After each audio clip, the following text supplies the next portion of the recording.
Good morning, YouTube. School is back in session, and that means we need to have dinner on the table in a hurry. All right, well, it's beefy, cheesy noodles for the win here. We're doing a home-style beef and cheddar casserole, and it is so good. Best thing about it, though, takes no time at all to put together. All right, y'all, let's cook. We got a family to feed. All right, so we're gonna get started on this casserole. And y'all know me, I'm not gonna work too hard. So I've got about 1.5 pounds or so of ground beef in there. I buy the great big 10-pound chubs. I call them chubs, which I think is hilarious. I buy those. So sometimes if I've got a low battery on my scale, which means my measurements are not very exact. So anyway, that's about 1.5 pounds. All right, so this I got ready before we started talking. This is a 1 pound package of egg noodles, and all I did was I buttered the casserole dish, and then I had a 3-ounce package of cream cheese that I threw in there, so that when the noodles had done their thing, 8 minutes is what my package says, I threw those hot noodles on top of that 3-ounce bit of cream cheese and stirred it together, and now they're going to come over here and sit. Now, something else that I want to talk to y'all about, this is kind of cool. See these? These are great. These are 12-ounce ramekins. I bought these. I'm actually going to find the name of the company I bought them from, because the company did something really, really cool. I bought these because, whoops, I often make casseroles, and I make really big casseroles. Well, it's not quite enough to do 2 dishes, right? And on top of that, sometimes my family is kind of going a million different directions. I bought these to be individual servings. Well, if you add all these tomatoes and this ground beef and the other ingredients I've got laid out here and the cheese, it's really going to be way too much for this. So I'm going to put some of it in these little casseroles, cover these, and stick them in the freezer, okay? All you got to do at that point is pull them out and throw them in the oven. Boom. Dinner for one is perfect. All right. But for the main part, we're going to work right here like we normally do. This is a 9 by 13 dish. All right, so for right now, all we're doing over here is browning this ground beef. I've got my big giant 14-inch skillet. This is the one Bladen calls my battle pan. Which is kind of funny because now all the kids are like, where's the battle pan? Which makes me laugh, makes all of us sound like idiots. Perfectly fine. Okay, give me, I don't know, 7 or 8 minutes. Let me get this ground beef ground beef browned off, and then we'll come right back here and I'll show you how to put all this delicious stuff together. All right, stage 2. Our beef has browned off. I got our thyme working in there, and you'll notice, can I do this without killing myself? You'll notice that the leaves, you see that? How, that was casserole. How all the leaves have started to fall off of this piece. Not this one yet, but these. That'll keep happening. All right, 2 cans of diced or crushed tomatoes, whatever you like. I have a new kind of great tomato brand I found. I'm happy with, and it's listed as a mixture of diced and crushed. So I'm like, groovy, all the best. All right, so then to this, we're gonna add a couple of teaspoons of kosher salt, about a teaspoon of black pepper. I did not bother crushing black pepper today, and I refuse to feel guilty about it. And about a 1/4 cup of tomato paste. I have discovered the tomato paste in the tubes. I know my town is 20 years behind the time as far as culinary supplies.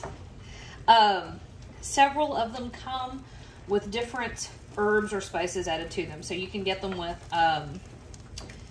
garlic or basil or what have you. That one was the one that is roasted garlic, just because I like it. Okay. All right, so I'm gonna let this simmer for 10 minutes. Make sure that that tomato paste has really dissolved into that ground beef, and to give that time, a little more time to cook down.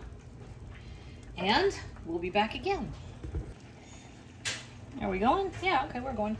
All right, we're gonna put the rest of this together. So, tablespoon of dried oregano. You can leave that out. I just, thought about it. I don't know what. Normally I use a lot of oregano. Not sure why I didn't get it out that time. All right, so we're gonna let that just do its thing over here because that's pretty much done. All right, now our noodles, which were cream cheesed, we're gonna add 8 ounces of sour cream. Whoops. Oh, you know what I did? I started dividing the noodles up before I put the sour cream in there. Sheila, they can't see you if you walk through here. Okay. She's like, I'm not coming in that kitchen. So I'm putting my noodles back in to get sour creamed, and then we'll put them back. So what I have are little ramekins, or you could do a couple of smaller casseroles or whatever. It's not exact. You don't have to, don't stress yourself out about it. And each one, I had pulled out 2/3 of a cup of the noodles, and I was going to top it with, you know, equal amount of the mixture, which I'm still going to do. But I'm also going to add 1 bunch of green onions, just right in there like that. Now, if I want to separate out my noodles, I can separate out my noodles, which I do because I think that at least 2 or 3 of them, I think this casserole is going to be too full. It's already on the full side. So I'm just making sure I've got everything mixed up. Now I did butter our little ramekins here, see? So I'm just putting 2/3 of a cup to each one. Not a ton, but about enough for a serving, to be a single serving. Oh, well, no wonder. This is not my 2/3 cup measure. This is my 1/3 cup measure. Lord, y'all.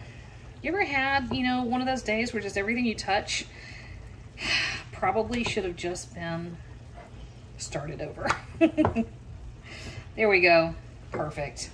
All right, so there we go. Each one of my little ramekins. And then I just spread out my noodles. And that's it. I do have the oven preheated to 350 degrees. And on top of these noodles, let's turn that off now.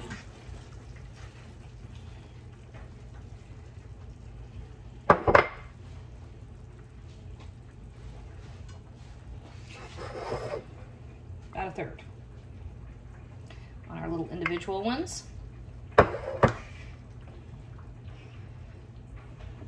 It's a 1/4 cup measure, but I'm overfilling it. So there.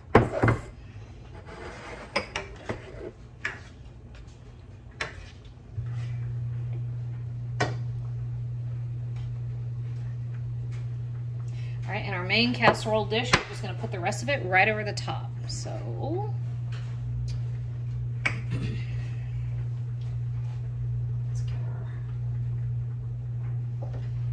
get our thyme out of there. I would prefer it if it cooked down a little more in that sauce, but we're not going to have time for it. And a lot of it has already given it up right into our sauce. So there we go.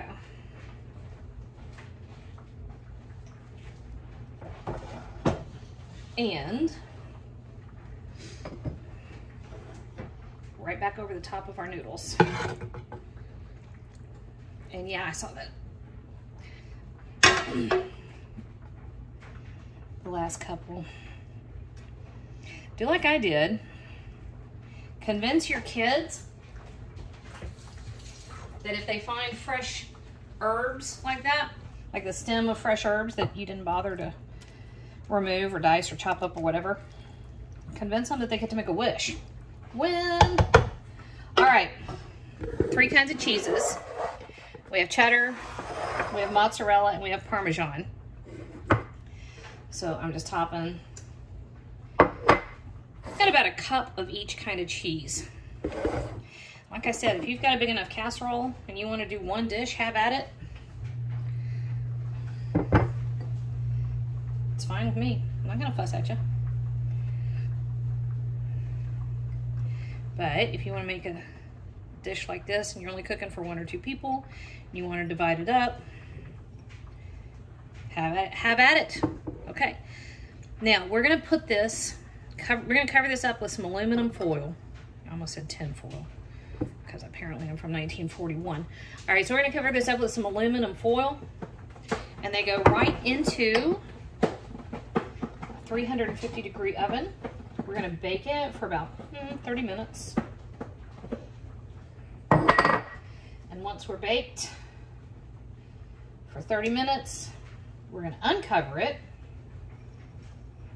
It's gonna get another 5 or 10 minutes just to brown it up a little bit. Okay, so we had cheddar, Parmesan, mozzarella. You gotta have cheesy Hamburger casserole. All right, we got the aluminum foil. It's going in my oven, and I'll meet you back here on the other side of all of that. Okay, that came out. Just listen.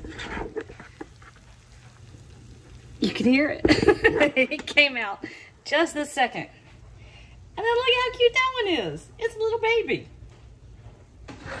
All right, now, anytime you do any kind of casserole, or any kind of roast for that matter, let it rest. So give it 5 or 10 minutes before you dish it up.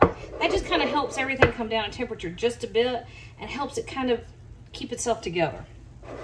But I have a cheater one right here. I don't have to wait on this one. Ooh, I got cheesy. I'm gonna burn my mouth.